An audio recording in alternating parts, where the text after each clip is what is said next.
As-tu déjà eu l'impression d'être entouré par l'obscurité? Pas l'obscurité physique, mais celle qui envahit l'âme, le désespoir, la froideur, l'indifférence des gens, l'absence de but dans les petites choses du quotidien. Parfois, on a l'impression que le monde entier s'est éteint, sans direction, sans sens, sans lumière. Peut-être que tu regardes autour de toi et tu te dis « Que puis-je faire face à tout cela ?» Ou même « Est-ce que j'ai vraiment de l'importance ?» Et si la réponse ne venait pas de l'extérieur, mais de l'intérieur? Et si, justement dans ce moment où tout semble plus sombre, tu avais été appelé à briller? Jésus a dit « Vous êtes la lumière du monde ». Pas un jour, pas si tout va bien, mais maintenant, aujourd'hui, même avec tes doutes, même avec tes limites. Tu n'as pas besoin d'être parfait pour éclairer, il suffit d'être allumé. Il suffit d'être connecté à la source. Cette lumière n'est pas la tienne, c'est le reflet de lui en toi. Et plus l'environnement est sombre, plus elle devient visible. Le monde a besoin de lumière, de paix, d'espoir, de compassion. Et peut-être que l'endroit où tu te trouves aujourd'hui, même s'il paraît insignifiant, est précisément l'endroit où Dieu veut que tu brilles. Tu as été appelé pour cela, pas pour te cacher, mais pour éclairer. Être lumière. Dans un monde obscur, ce n'est pas simple, parce que l'obscurité n'est pas seulement à l'extérieur, elle essaie aussi d'entrer en nous. Parfois, ce qui t'empêche de briller, ce n'est pas le manque de foi, mais la peur. Peur d'être jugé, rejeté, de ne pas être à la hauteur. D'autres fois, c'est la fatigue. La frustration de voir tant d'injustice, tant de souffrance, tant d'indifférence, et de sentir que rien ne change. Alors, tu commences à te taire, à t'éteindre. Tu laisses de côté cette flamme qui brûlait fort autrefois. Tu crois encore, mais tu ne t'impliques plus. Tu aimes toujours Dieu, mais tu as l'impression d'avoir perdu ton élan. Tu t'habitues à vivre au milieu de l'obscurité, et cela commence à te sembler normal. Peut-être as-tu déjà pensé que ce que tu fais ne change rien, que ta lumière est trop faible, que ton histoire est trop simple. Mais c'est justement là que réside l'erreur. Parce que la lumière n'a pas besoin d'être grande, elle a juste besoin d'être allumée. Dans un endroit sombre, même la plus petite étincelle peut tout changer. Le monde essaie de te convaincre de te cacher, de suivre le courant, de te taire, mais Dieu t'a appelé à être différent, à briller, à influencer, à transformer. Et même si ta lumière te semble petite, elle est toujours lumière. Jésus n'a pas dit « vous serez la lumière du monde » ou « si vous essayez très fort, peut-être que vous éclairerez quelque chose ». Il a dit avec assurance « vous êtes la lumière du monde ». C'est une identité, c'est une nature. Cela signifie que briller n'est pas une option pour ceux qui marchent avec le Christ.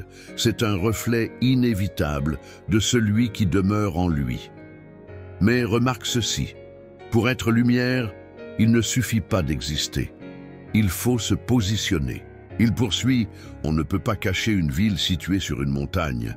En d'autres termes, si tu es lumière, ta présence fait la différence. Ta foi transforme l'atmosphère. Ta posture indique une direction. Ton cœur, aligné avec Dieu, a le pouvoir d'influencer même sans parler. Ce verset nous rappelle que notre vie est exposée, pas pour exalter qui nous sommes, mais pour révéler qui Dieu est. Quand tu pardonnes là où on attendrait la vengeance, tu brilles. Quand tu choisis la vérité, même si cela te coûte quelque chose, tu brilles. Quand tu aimes sans rien attendre en retour, tu brilles, peu importe où tu es. À la maison, au travail, dans la rue, en silence ou écouté. Tu as été placé là où tu es avec un but, illuminé.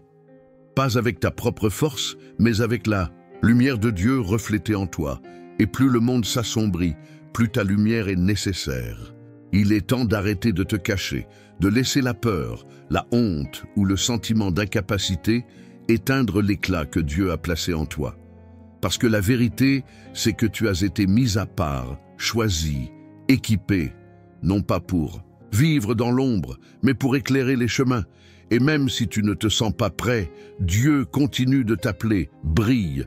Croire que tu es lumière, ce n'est pas de l'arrogance, c'est de l'obéissance. C'est dire, Seigneur, Je n'ai pas tout, mais si tu dis que je suis lumière, alors je vais refléter ta présence là où je suis. La vraie foi te pousse à te positionner, même quand tu te sens encore petit. Parce que la lumière n'a pas besoin de comprendre sa force pour briller, elle doit juste s'allumer.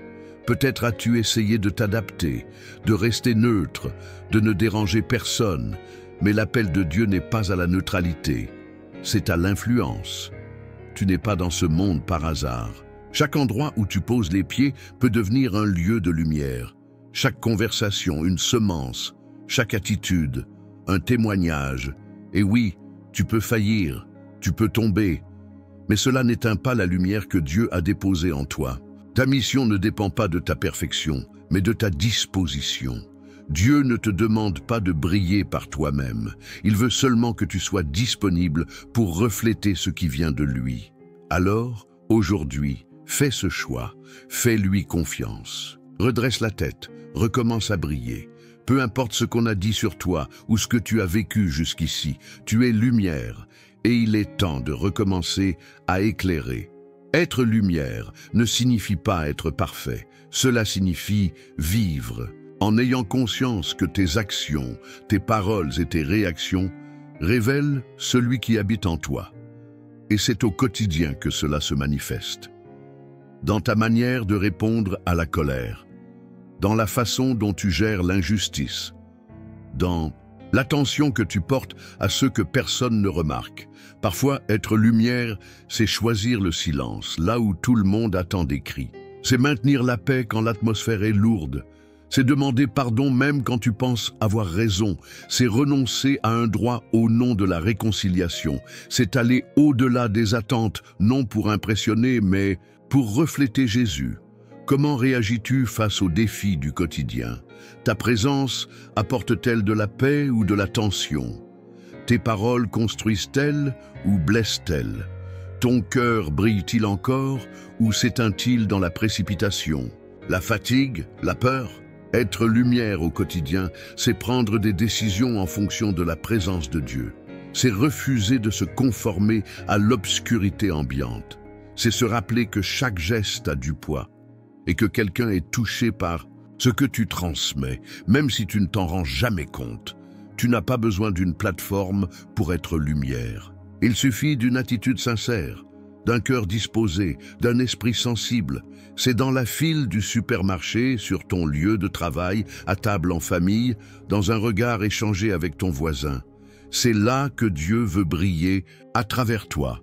Éclairer le monde commence par les détails, et ce sont précisément ces petits actes, guidés par l'amour et la vérité, qui font une différence éternelle. Être lumière demande du courage, mais Dieu ne nous appelle jamais sans nous promettre de nous soutenir. Il ne nous envoie pas au cœur de l'obscurité sans nous assurer de sa présence. Et c'est pourquoi, tout au long de la Bible, nous trouvons des promesses qui soutiennent cette mission de vivre avec but et clarté, même quand tout autour semble éteint. Dans Ésaïe 61, il est écrit « Lève-toi, brille, car ta lumière arrive, et la gloire de l'Éternel se lève sur toi. » C'est une promesse pour les jours où tu te sens faible, invisible ou insignifiant. Dieu te dit « Lève-toi, brille », pas par ta propre force, mais avec sa lumière qui se reflète en toi. Jean 1,5 déclare « La lumière brille dans les ténèbres, et les ténèbres ne l'ont pas arrêtée. Cela signifie qu'aucune obscurité ne peut éteindre ce que Dieu a allumé. Que même si la douleur, la confusion ou la peur sont intenses, la lumière reste plus forte, parce qu'elle vient d'en haut. Et il y a aussi cette promesse dans Philippiens 2,15, afin que vous soyez irréprochables et purs, des enfants de Dieu sans défaut, au milieu d'une génération perverse et corrompue, parmi laquelle vous brillez comme des flambeaux dans le monde. Dieu te voit comme un flambeau, quelqu'un qui brille au milieu du chaos. Et il ne te demande pas cela par obligation, mais parce qu'il va lui-même te rendre capable de le faire.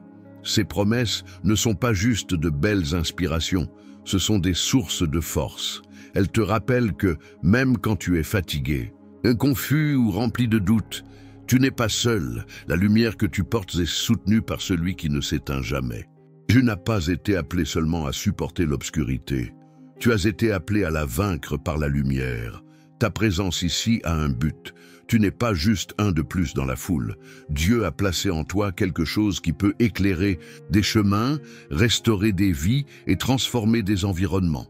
Et c'est peut-être justement pour cela que l'ennemi a tant essayé d'éteindre ta flamme. Mais aujourd'hui, Dieu te rappelle ceci. Tu portes encore la lumière. Et cette lumière fait partie de son plan pour atteindre des gens, toucher des histoires et révéler son amour là où personne d'autre ne veut aller. Tu peux penser que tu n'as pas grand-chose à offrir, mais la vérité, c'est que le simple fait que tu existes dérange déjà les ténèbres, parce que celui qui porte la lumière n'a pas besoin de crier, il lui suffit de rester allumé. Ton appel est plus grand que tes peurs, plus grand que ton passé, plus grand que les erreurs que tu as commises. Dieu n'a pas choisi ceux qui étaient prêts, il rend capables ceux qui sont disponibles. Et si tu es prêt à te lever, il fera resplendir ta vie là où tout semblait éteint. Il y a des personnes qui attendent ce que toi seul peux porter. Il y a des lieux que toi seul peux toucher. Et il y a des batailles qui ne seront remportées que lorsque tu décideras de te positionner comme lumière. Tu n'es pas ici par hasard. Tu as été mis à part pour briller. Ne te cache plus, ne diminue plus ton éclat pour t'adapter. Dieu t'a appelé à être différent, à briller, à accomplir un appel qui résonne dans l'éternité.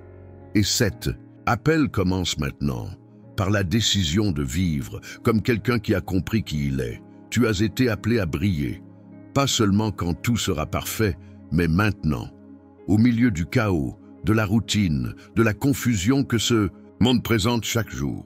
Parce que la vraie lumière se révèle précisément quand tout est sombre. Et s'il y a des ténèbres autour, c'est que ta présence là a un sens.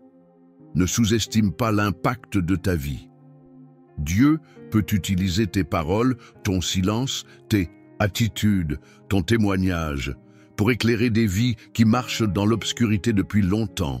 Et peut-être que tu ne verras jamais le résultat complet, mais continue quand même, car la lumière n'est jamais en vain. Aujourd'hui, Dieu t'appelle à rallumer ce que le temps, la peur ou l'épuisement ont tenté d'éteindre. Il te dit, tu es encore lumière et tu as encore un rôle à jouer dans ce monde. Peu importe si l'environnement est difficile, si les gens ne comprennent pas, si le chemin paraît flou. La lumière qui vient de lui en toi est suffisante. Tu n'as pas été créé pour t'éteindre, ni pour t'adapter à l'obscurité. Tu as été fait pour éclairer, pour révéler l'amour de Dieu, pour porter l'espérance dans des lieux où tout semble perdu. C'est ton appel, c'est ta mission. Et si tu croyais vraiment que Dieu t'a appelé à être lumière, comment vivrais-tu à partir d'aujourd'hui? Avant de partir, respire profondément. Et souviens-toi, ta lumière peut encore transformer l'endroit où tu es.